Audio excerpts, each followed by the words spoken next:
आप सभी को एग्जाम नैनो यूट्यूब चैनल में हार्दिक स्वागत है। केवीएस एनबीएस का एग्जाम डेट जो है रिलीज कर दिया गया है और आज के क्लास में हम लोग बात करेंगे आईटी एक्ट 2000 के बारे में। ये टॉपिक आपका कंप्यूटर अवेयरनेस के सेक्शन में देखने को मिलेगा। ईएमआरएस का जो नॉलेज ऑफ आईसीटी था और केवीएस का जो कंप्यूटर अवेयरनेस है, दोनों में डिफरेंस है और इसमें हम लोगों को पढ़ना पड़ेगा आपको आईटी एक्ट 2000। तो इससे रिलेटेड 50 प्रैक्टिस एमसीक्यू कराएंगे आपको इस क्लास में। साथ ही साथ आईटी एक्ट से संबंधित कुछ इंपॉर्टेंट बातें जो एग्जाम पॉइंट ऑफ व्यू से काफ़ी इंपॉर्टेंट है, जहां से आपका सवाल जरूर बनेगा, उसको भी हम लोग डिटेल में डिस्कस करेंगे। ये नोट्स आप देख पा रहे हैं, इसी नोट्स से अभी आपको कंप्लीट आईटी एक्ट करवा देंगे, थ्योरी प्लस एमसीक्यू। तो चलिए हम लोग क्वेश्चन नंबर 1 की ओर बढ़ते हैं। क्वेश्चन नंबर 1 आपसे पूछा जा रहा है कि आईटी एक्ट जो कि 2000 में आया था, ये कब लागू हुआ था। तो पहला तो इस साल याद रखना है कि 2000 में आया था और इसको जो है आपका लागू किया गया था 17 अक्टूबर 2000 को। तो लागू करने का डेट क्या हो जाएगा, 17 अक्टूबर 2000। अगर पूछा जाए कि इस एक्ट को अधिनियमित कब किया गया था, तो इस एक्ट को जो है आपका अधिनियमित किया गया था 9 जून 2000 को। तो दो डेट आपको इसमें याद रखना है। पहला डेट कि कब अधिनियमित हुआ था, यानी कि ये एक्ट कब बना था, तो 9 जून 2000 को ये एक्ट बना था। और ये एक्ट लागू कब हुआ था, तो ये एक्ट लागू हुआ था 17 अक्टूबर 2000 को ये लागू हुआ था। अगर आपसे पूछ लिया जाए कि इस एक्ट का क्या उद्देश्य है, तो हम लोग जो भी इलेक्ट्रॉनिक रूप से डेटा का इंटरचेंज करते हैं और इलेक्ट्रॉनिक कम्युनिकेशन करते हैं, जिसमें ई कॉमर्स भी शामिल है, इन सारे लेन देन को एक वैलिडिटी यानी कि कानूनी मान्यता प्रदान करता है। आईटी एक्ट यही सब चीज़ों को बताता है कि आप जब ऑनलाइन कोई चीज़ करते हैं, चाहे बिजनेस करते हैं, कम्युनिकेशन करते हैं, तो आपको कौन कौन से रूल्स एंड रेगुलेशन को फॉलो करना है, यही चीज़ बताता है आपका आईटी एक्ट। तो क्वेश्चन और थ्योरी दोनों साथ में हम लोग लेके चलेंगे। तो यहाँ पर नेक्स्ट क्वेश्चन आप देखेंगे, तो नेक्स्ट पूछा जा रहा है कि आईटी अधिनियम 2000 किसके मॉडल कानून पर आधारित है। यानी कि ये जो आईटी एक्ट 2000 लाया गया था, ये किस मॉडल लॉ पर बेस्ड है। तो हम लोग जानते हैं कि भारत में जो आईटी एक्ट आया, ये आपका बेस्ड था यूएन सिट्रल के आधार पर। अगर आपसे पूछ लिया जाए कि यूएन सिट्रल का फुल फॉर्म क्या है, यह भी इंपॉर्टेंट है, तो आप याद रखिएगा यूएन सिट्रल का जो फुल फॉर्म है वो क्या है, यूनाइटेड नेशंस। जितने भी फुल फॉर्म्स लिखा रहे हैं, ये एग्जाम पॉइंट ऑफ व्यू से काफ़ी इंपॉर्टेंट है। United Nations commission on international trade law, क्या है, international trade law. International trade law, तो ये फुल फॉर्म भी आप याद रखिएगा क्योंकि एग्जाम पॉइंट ऑफ व्यू से काफ़ी इंपॉर्टेंट हो जाता है। नेक्स्ट आपसे पूछा जा रहा है कि आईटी अधिनियम में प्रमुख संशोधन कब किया गया था, major amendment to the IT act. तो आईटी एक्ट आया था आपका 2000 में, 2000 ईस्वी में आया था। उसके बाद इसमें जो संशोधन किया गया था वो 2008 में संशोधन किया गया था। और इस संशोधन को इफेक्टिव कब किया गया था, इस संशोधन को इफेक्टिव हुआ था, ये जो संशोधन हुआ था ये आपका इफेक्टिव हुआ था 2009 में। तो एक्ट से संबंधित ये दो चीज़ें आपको याद रखना पड़ता है। एक अधिनियम कब अधिनियमित कब हुआ था, कब लागू हुआ था, उसी टाइप से संशोधन कब हुआ था, 2008 में हुआ था। बट जो भी चीज़ें संशोधन हुआ था वो सारी चीज़ें लागू हुआ था कब, 2009 में लागू हुआ था। यहाँ पर आप नोट्स पर आ जाएंगे तो आप यहाँ देखेंगे कि यहाँ बोला जा रहा है कि ज्यूरिडिक्शन क्या है इस एक्ट का। तो इस एक्ट का जो ज्यूरिडिक्शन है, होल ऑफ इंडिया। एंड वैसा कोई भी ऑफेंस जो आउटसाइड इंडिया होती है, तो भी क्या होगा, इस एक्ट के अंतर्गत आएगा। ठीक, क्लियर हो गया आपको।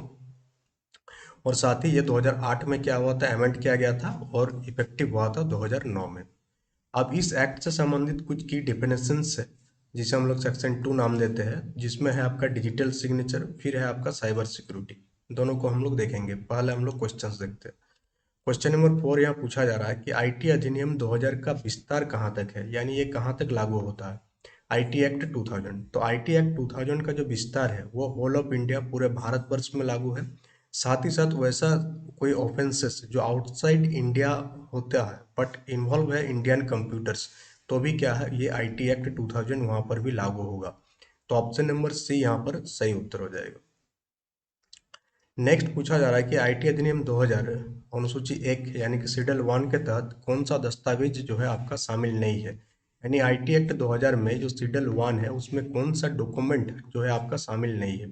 तो आप यहाँ देखेंगे कौन सा डॉक्यूमेंट, विल्स हो गया, ट्रस्ट हो गया, पावर ऑफ अटर्नी, ये सारा चीज़ आईटी से रिलेटेड है नहीं। तो ये सारे चीज़ जो है इसमें शामिल नहीं है। ऑप्शन नंबर डी इसका बिल्कुल यहाँ पर सही उत्तर हो जाएगा। नेक्स्ट पूछा जा रहा है कि सेक्शन सेक्शन 66F किस चीज से संबंधित है। तो कोई भी एक्ट में सेक्शन काफी इंपॉर्टेंट रोल प्ले करता है। आप संविधान पढ़ते होंगे तो वहां पर सेक्शन 1, सेक्शन 2, सेक्शन 3 आपको देखने को मिलता है। तो यहाँ पर आप देखेंगे तो सेक्शन 4 जो है ये आपका रिलेटेड है legal recognition of electronic record, यानी इलेक्ट्रॉनिक रिकॉर्ड की कानूनी मान्यता कौन सेक्शन में है, सेक्शन 4 में है। उसी टाइप से सेक्शन 5 किस चीज के बारे में बात करता है, जो डिजिटल सिग्नेचर है इसका कानूनी मान्यता। ये काफी इंपॉर्टेंट है, डिजिटल सिग्नेचर हर एक जगह यूज होता है। तो आपसे पूछा जा सकता है कि किस सेक्शन के अंतर्गत ये वैलिड है, लीगली वैलिड है। तो ये वैलिड है सेक्शन 5 के अंतर्गत। अब इन सारी चीजों का एक टेबल हम बना दिए हैं। यहाँ पर आप टेबल देखेंगे तो यहाँ पर है सेक्शन 65। सेक्शन 65 क्या बोलता है कि कोई भी कंप्यूटर के डॉक्यूमेंट से, कंप्यूटर सोर्स का डॉक्यूमेंट के साथ कोई अगर टेम्परिंग यानी कि छेड़छाड़ करता है तो उसके लिए पनिशमेंट कितना है। तो उसके लिए पनिशमेंट जो है वो 3 साल तक की कैद या 2 लाख तक की जुर्माना पड़ना सकता है। सेक्शन 66 क्या बात करता है कि कोई भी कंप्यूटर रिलेटेड ऑफेंसेस अगर करता है कोई, जिसमें हैकिंग शामिल है, डिसऑनेस्टी शामिल है, तो उसके लिए पनिशमेंट क्या है, 3 साल तक का पनिशमेंट और 5 लाख तक का फाइन यहाँ पर भरना पड़ेगा। तो ये सेक्शन 66 है। इसी टाइप से सारे सेक्शन जो कि इम्पोर्टेंट है, ये सारा का सारा आपका नोट्स में हम क्या कर दिया, डाल दिया। जैसे जैसे क्वेश्चन आता जाएगा उसी हिसाब से आपसे बताते जाएंगे। 66F के बारे में बात कर रहा था ना, यहाँ 66F। तो 66F किस चीज़ से रिलेटेड है, साइबर टेररिज्म से रिलेटेड है। तो यहाँ पर आंसर क्या हो जाएगा, यहाँ पर जाएंगे आप तो ये ऑप्शन नंबर बी आपका बिल्कुल यहाँ पर सही उत्तर हो जाएगा। सेशन अच्छा लग रहा हो तो सेशन को लाइक शेयर जरूर कीजिएगा। नेक्स्ट आपसे पूछा जा रहा है क्वेश्चन नंबर 7 कि कौन सी धारा जो है कंप्यूटर स्रोत दस्तावेजों के साथ छेड़छाड़ को दंडित करता है। अभी अभी हम लोग बात किए थे कि कंप्यूटर के सोर्स डॉक्यूमेंट के साथ कोई अगर टेम्परिंग करता है तो ये किस धारा में लिखा हुआ है, किस सेक्शन में लिखा हुआ। तो ये है आपका सेक्शन 65 में इस चीज के बारे में क्या किया गया, डिस्कस किया गया है। Move to the next question. Next question पूछा जा रहा है कि identity theft is punishable under which section. किस सेक्शन के अंतर्गत जो है आइडेंटिटी थेफ्ट करना क्या है, एक पनिशेबल दंडनीय अपराध है। तो ये किस सेक्शन के अंतर्गत है, ये आपका सेक्शन 66C के अंतर्गत है। यहाँ टेबल में सारा सेक्शन आपको दिखेगा, एक एक सेक्शन। एक दिन में आपको याद नहीं होगा, 2-3 बार आपको पढ़ना पड़ेगा। जैसे यहाँ पर आपको दिख रहा है सेक्शन 66C, जिसमें है आइडेंटिटी थेफ्ट करना। इसके लिए क्या जुर्माना है, आप तो 3 इयर्स तक का जेल हो सकता है, 1 लाख तक का फाइन भरना पड़ सकता है।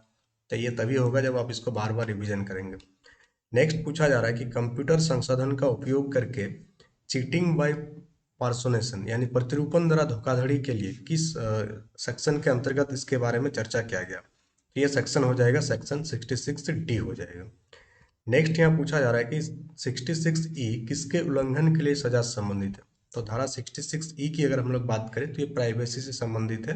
यानी कि कोई व्यक्ति अगर किसी व्यक्ति का प्राइवेट पार्ट्स वगैरह का इमेज खींचता है और फिर उसको ब्लैकमेल करता है तो ये क्या प्राइवेसी ब्रीच होता है। और इसके तहत आपका क्या है, आपको सजा का दंड दिया गया। तो इसमें आप देखेंगे तो कितना साल तक का सजा है, अप टू 3 इयर्स तक का है, और 2 लाख तक का फाइन इसमें आपको भरना पड़ सकता है।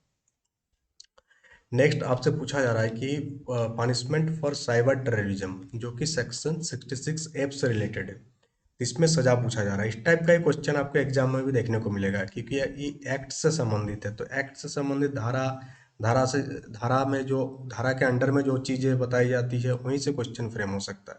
तो यहाँ पर आप देखेंगे तो इसके लिए जो है आपका साइबर टेररिज्म के लिए जो सजा है वो क्या है, आपका लाइफ इम्प्रिजनमेंट में है, यानी कि आजीवन कारावास है। 11 का सी हो जाएगा।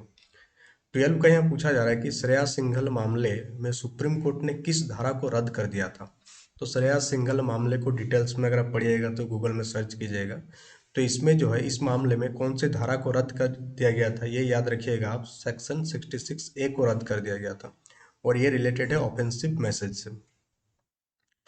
13 पूछा जा रहा है कि इलेक्ट्रॉनिक रूप में अश्लील सामग्री भेजने के लिए पहली सजा क्या है, जो कि धारा 67 से रिलेटेड है। तो इसके लिए जो है आपका क्या है, इसके लिए आपका ऑप्शन नंबर बी 3 इयर्स तक का है, एंड फाइन है इसमें अप टू 5 लाख तक। नेक्स्ट है सेक्शन 67B किस चीज को डील करता है, ये काफी इंपॉर्टेंट है।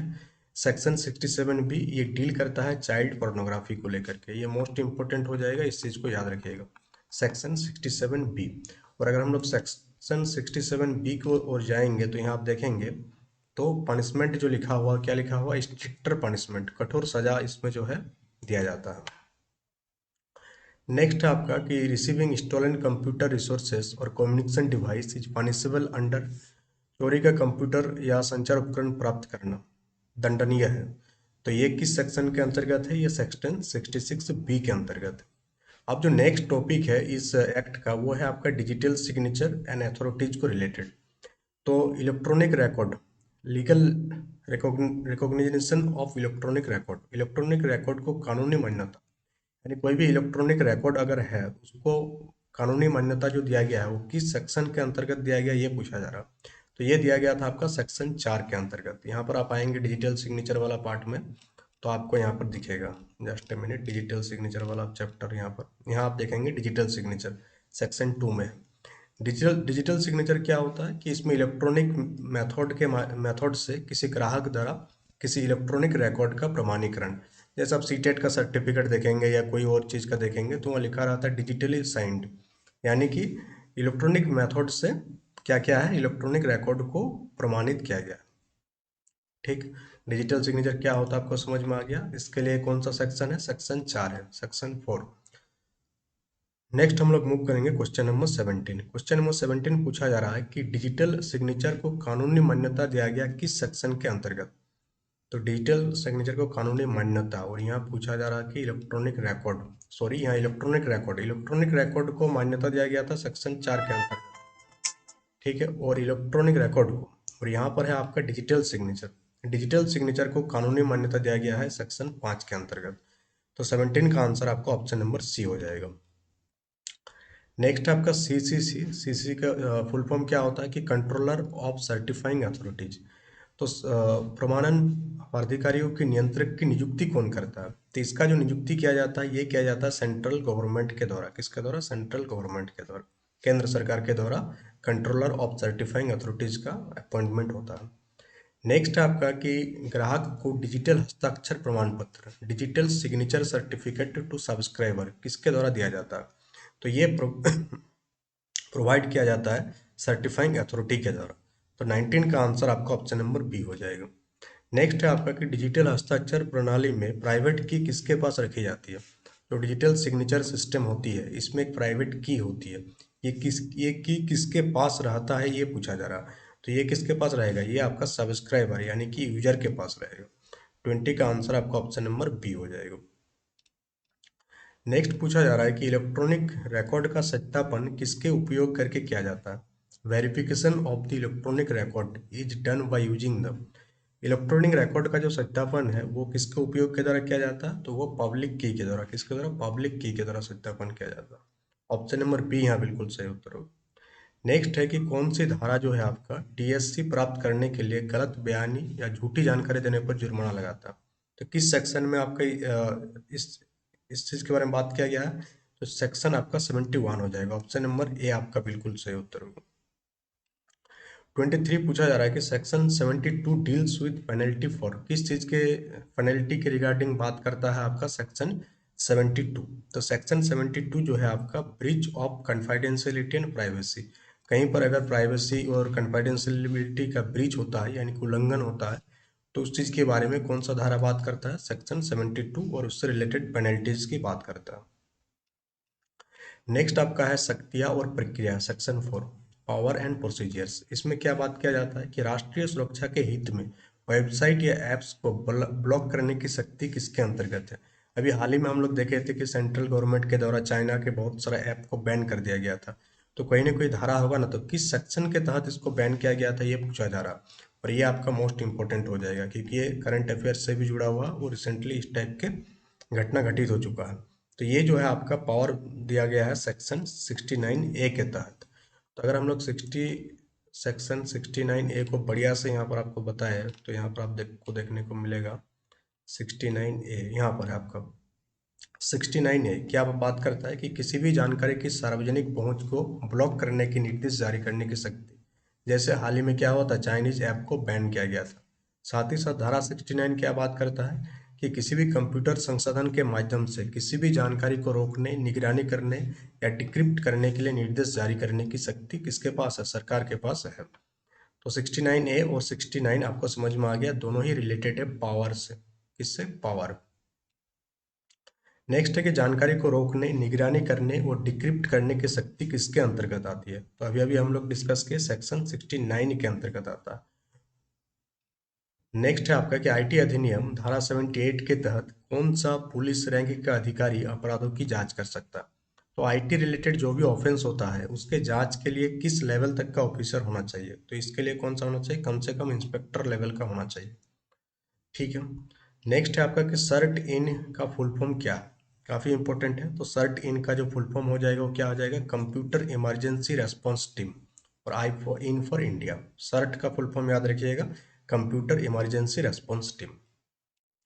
सेशन को आप लोग लाइक भी करते चलिएगा, चैनल में नए हैं तो चैनल को सब्सक्राइब कर लीजिएगा। साथ ही अगर आप नोट्स चाहते हैं जो कि आपको कवर करेगा जनरल अवेयरनेस का सेक्शन को और कंप्यूटर अवेयरनेस का सेक्शन को, तो आप एग्जाम नोन एप्लीकेशन को डाउनलोड कर सकते हैं।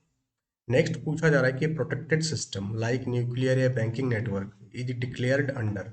तो प्रोटेक्टेड सिस्टम को किस धारा के तहत डिफाइन किया गया है? तो सेक्शन 70 के तहत। ऑप्शन नंबर ए यहाँ बिल्कुल सही उत्तर हो जाएगा।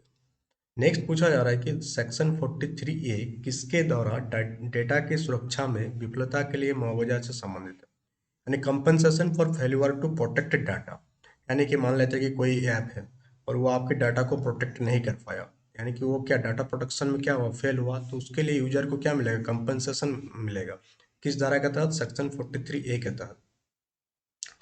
तो यहाँ पर आंसर क्या हो जाएगा? यहाँ पर आंसर हो जाएगा कंपनीज बॉडी कॉर्पोरेट। जो भी उस एप्स या साइट को होल्ड करता है उसकी जिम्मेदारी हो जाएगा कंपनसेशन देने के लिए। जैसे हाल ही में हम लोग न्यूज सुने थे कि फेसबुक से बहुत सारा डाटा जो क्या हुआ? पब्लिक हो गया, इस टाइप की चीजें। नेक्स्ट है आपका कि the maximum penalty under section 43, इसमें किस चीज के बारे में बात किया जाता है? कंप्यूटर को नुकसान के केस, धारा 43 इसमें बात किया गया है कंप्यूटर को कोई अगर नुकसान होता है उसके तहत अधिकतम मुआवजा, अधिकतम दंड कितना है? तो इसका आंसर क्या हो जाएगा? उसके लिए कितना हो जाएगा आपका? उसके लिए आपका 1 करोड़ का है। कितना है? ऑप्शन नंबर सी बिल्कुल सही उत्तर होगा। ये धारा वाला चीज है, इसमें आपको क्या करना होगा? पहले इस चीज को 2-4 बार पढ़ना होगा, उसके बाद आपको क्वेश्चन रिवाइज करना होगा, तो ही जाके आप क्या कर पाएंगे, दिमाग में आपका बैठेगा। नेक्स्ट है आपका कि धारा 79 किस दायित्व से छूट प्रदान करती है? तो ये जो धारा 79 है ये आपका इंटरमीडियरीज यानी कि आईएसपी और फेसबुक, इन चीज़ों से क्या करता है? छूट प्रदान करता है। नेक्स्ट है आपका कि नियंत्रक या निर्णायक अधिकारी के आदेशों का खिलाफ कहाँ पर अपील किया जाता है? यानी कोई काम जो है ढंग से नहीं किया होगा कंट्रोलर और एडजुडिकेटिंग ऑफिसर, तो आप कहाँ पर जाके कंप्लेन करेंगे? तो उसके लिए जो बॉडी है वो क्या है आपका? टीडी सेट है, यानी telecom dispute settlement and appellate tribunal. ये भी इंपॉर्टेंट है, 32। नेक्स्ट है आपका कि the time limit to file an appeal. अगर आप अपील फाइल करना चाहते हैं तो कितना दिनों के अंदर आप अपील फाइल कर सकते हैं? तो उसके लिए जो समय सीमा है 45 दिन। कितना दिन है? 45 दिन। जैसे कोई डिसीजन दिया गया, मान लेते हैं हाई कोर्ट के द्वारा, आप खुश नहीं है, आप चाहते हैं अपील करना, तो आप कहाँ पर जाते हैं? सुप्रीम कोर्ट जाते हैं। तो उसके लिए एक टाइम लिमिट होता है, तो उसी टाइम के अंदर आपको अपील करना होता है। आप 6 महीना बाद उठकर जाएंगे सुप्रीम कोर्ट तो आपका केस वहाँ पर फाइल नहीं होगा। नेक्स्ट है आपसे पूछा जा रहा कि धारा 79A सरकार को किसे अधिसूचित करने का अधिकार देता है? धारा 79A सरकार को किसे अधिसूचित करने का अधिकार देता है? तो किसे देता है? ये आपका examiner of electronic evidence. Option number A बिल्कुल सही उत्तर होगा। नेक्स्ट है आपका कि साइबर सुरक्षा को किस धारा में परिभाषित किया गया? साइबर सिक्योरिटी को किस सेक्शन के अंतर्गत परिभाषित किया गया? काफी इंपॉर्टेंट है। तो इसको जो परिभाषित किया गया वो किसके अंतर्गत किया गया? सेक्शन 2NB के तहत किया गया। ऑप्शन नंबर ए बिल्कुल यहाँ पर सही उत्तर हो जाएगा। अब कुछ मिसलेनियस क्वेश्चन है जो कि आपका इसी से रिलेटेड है, तो हम लोग बात करते हैं 36 नंबर क्वेश्चन का। और 36 नंबर क्या बात करता है कि सेक्शन 43 किस चीज को डील करता है? तो सेक्शन 43 जो है ये आपको डील करता है penalty for damage to computer और कंप्यूटर सिस्टम। नेक्स्ट है आपका कि what is the punishment for disclosure of information in breach of lawful contract? Section 72A। यानी कोई कॉन्ट्रैक्ट है और उसको उल्लंघन अगर कर दिया जाता है तो इसके लिए कितना सजा है? तो इसके लिए 3 साल का है। कितना है? 3 साल। नेक्स्ट 38 पूछा जा रहा है आपसे कि who has the power to make rules to carry out the provision of the act. यानी अधिनियम के प्रावधानों को पूरा करने के लिए नियम बनाने की शक्ति किसके पास? तो कोई भी नियम बनाने की जो शक्ति है ये किसके पास है, दोनों ही है। चाहे सेंट्रल गवर्नमेंट भी नियम बना सकते हैं सेक्शन 87 के तहत, और स्टेट गवर्नमेंट भी नियम बना सकते हैं सेक्शन 90 के तहत। नेक्स्ट 39 पूछा जा रहा है कि सेक्शन 12 किस चीज को डील करता है। तो सेक्शन 12 जो है ये आपको डील करता है एक्नॉलेजमेंट ऑफ रिसिप्ट को लेकर के। 39 का आंसर ऑप्शन नंबर ए हो जाएगा। नेक्स्ट है कि सेक्शन 66 किस चीज को डील करता है। तो सेक्शन 66 अगर हम लोग बात करें तो ये कंप्यूटर रिलेटेड ऑफेंस को डील करता है। 41 यह पूछा जा रहा है किसी अपराध को करने में सहायता करना, यानी कोई अपराध कोई करता है और कोई व्यक्ति उसको क्या करता है, उकसाता है उस अपराध को करने के लिए, तो वो भी क्या है, एक दंडनीय अपराध है। ये बात किया गया है सेक्शन 84 बी में। तो 41 का आंसर ऑप्शन नंबर ए हो जाएगा। नेक्स्ट बोला जा रहा है कि attempt to commit an offence is punishable with, अपराध करने के कोई अगर प्रयास भी करता है तो वो भी दंडनीय है। तो वो आपको किस एक्ट के तहत या उसमें क्या धारा है इस चीज के बारे में पूछा जा रहा है। तो इसमें होता है कि हाफ प्रिजनमेंट होता है। कितना होता है, जितना होना चाहिए, मान लो 4 साल होना चाहिए, तो वो क्या क्या करने का प्रयास किया उस चीज को, तो इसके लिए उसको कितना होगा सजा, 2 साल का हो जाएगा। नेक्स्ट है कि कौन सी धारा आईटी अधिनियम को अन्य कानूनों पर अधिभावी प्रभाव देती है। आईटी एक्ट ओवरराइडिंग इफेक्ट देता है। तो ये किस एक्ट के तहत बात किया गया, इसे बात किया गया सेक्शन 81 के तहत। नेक्स्ट है कि punishment for publishing false digital signature certificate, कोई अगर फॉल्स जो है डिजिटल सिग्नेचर सर्टिफिकेट रिलीज करता है तो उसके लिए पनिशमेंट कितना है। तो उसके लिए पनिशमेंट है 2 साल तक का पनिशमेंट है और फाइन है 1 लाख तक का। नेक्स्ट है आपका कि असममित crypto system, asymmetric crypto system usage किस टाइप का की का यूज करता है। तो ये जो है आपका प्राइवेट एंड पब्लिक दोनों टाइप का की को ये इस्तेमाल करता है, क्या, एसिमेट्रिक क्रिप्टो सिस्टम। नेक्स्ट है कि the maximum amount of penalty an adjudicating officer can impose, adjudicating officer कितना पेनल्टी जो है किसी पर लगा सकता है। तो कितना पेनल्टी लगा सकता है, तो टोटल 5 करोड़ तक का पेनल्टी लगा सकता है कौन, एडजुडिकेटिंग ऑफिसर। नेक्स्ट है आपका सेक्शन 10 ए, किस चीज के बारे में बात करता है। तो सेक्शन 10 ए जो है validity of contract formed through electronic means के बारे में बात करता है। नेक्स्ट है द टर्म सब्सक्राइबर, सब्सक्राइबर को किस सेक्शन में डिफाइन किया गया। तो सब्सक्राइबर को जो है सेक्शन 2 ZG में जो है आपका डिफाइन किया गया। नेक्स्ट है आपका 49 की धारा 44 किसके लिए जुर्माना लगाता है। तो धारा 44 जो है ये किस चीज के लिए जुर्माना लगाता है, ये आपका फेल्यूर टू फर्निश इंफॉर्मेशन या रिटर्न। नेक्स्ट है कि व्हिच मिनिस्ट्री, कौन सा मिनिस्ट्री आईटी एक्ट को क्या करता है, एडमिनिस्ट्रेट करता है, प्रशासन करता है। यानी आईटी एक्ट 2000 जो है ये आता है आपका ministry of electronics and information technology के अंतर्गत। तो यहाँ पर हम लोग डिस्कस किए टोटल 50 क्वेश्चन जो कि है आपका आईटी एक्ट से रिलेटेड। उसके बाद अगर हम लोग बात करें यहाँ पर कुछ इंपॉर्टेंट अमेंडमेंट के बारे में, तो यहाँ पर आप देखेंगे तो जो अमेंडमेंट आया था 2008 में आया था। इसमें क्या गया था, सेक्शन 66 ए को बाद में रिमूव किया गया और एक नया सेक्शन ऐड किया गया 66 एफ। और इसमें क्या है, साइबर टेररिज्म से रिलेटेड चीज़ों के बारे में बात किया गया। साथ ही साथ सेक्शन 43 ए को भी ऐड किया गया जिसमें कंपनीज को लायबल किया गया डाटा प्रोटेक्शन के लिए। यानी कि आप अगर फेसबुक के यूजर हैं तो फेसबुक का दायित्व बनता है कि आपके डाटा को क्या करे, वो प्रोटेक्ट करे। तो ये मेन 2 अमेंडमेंट हुआ था आईटी एक्ट 2000 में, जो कि हुआ था 2008 में और लागू हुआ था 2009 में। तो यहाँ पर जो इम्पोर्टेंट समारी चार्ट है अगर उसको आप देखेंगे तो इसका स्क्रीनशॉट आप ले लीजिएगा। पहला है आपका सेक्शन 43, ये बात करता है आपका डैमेजेस एंड हैकिंग को लेकर के, खाली कीवर्ड आपको याद रखना है। सेक्शन 65 की अगर हम लोग बात करें तो सोर्स कोड में कोई अगर टेम्परिंग करता है तो वह बात किया गया कहाँ पर, सेक्शन 65 में, इसमें 3 साल तक का जेल है। सेक्शन 66C की बात करें तो इसमें आइडेंटिटी थेफ्ट के बारे में बात किया जाता है। 66F क्या है, साइबर टेररिज्म से जुड़ा हुआ है।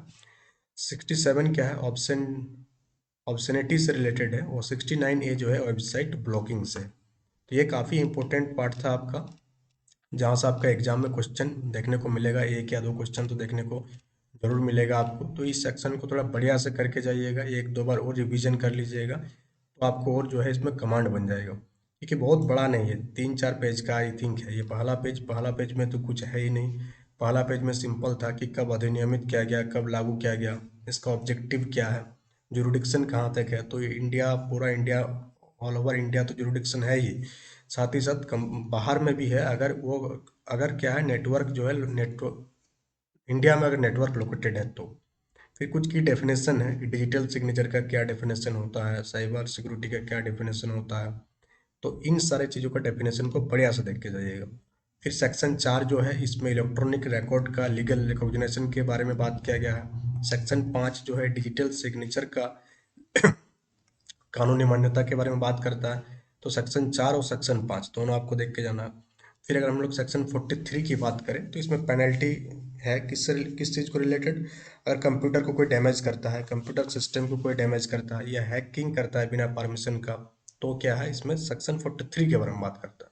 और ये ऑफेंस वाला पार्ट है ना, यहाँ से क्वेश्चन आपको देखने को मिलेगा कि कहीं से कंफ्यूजन क्रिएट होगा। आपको इसमें 2-3 बार आपको इससे देखना होगा तो ही जाके ये सारा चीज़ें आपको याद होगा, नहीं तो याद नहीं होगा। इस वीडियो को 1-2 बार और देख लीजिएगा, थोड़ा स्लो स्पीड में भी देख लीजिएगा ताकि आपको और बेहतर दिमाग में समझ में आए। इनमें से सबसे जो इम्पोर्टेंट है ये वाला है आपका सेक्शन 67 भी आपका इम्पोर्टेंट है। क्लियर हो गया आपको? तो आज के सेशन में इतना ही, फिर हम लोग मिलेंगे कल के सेशन में कोई नया इंपॉर्टेंट क्वेश्चंस को लेकर के जो एग्जाम पॉइंट ऑफ व्यू से आपके लिए इम्पोर्टेंट हो। So that's all for today. Thank you for attending the session.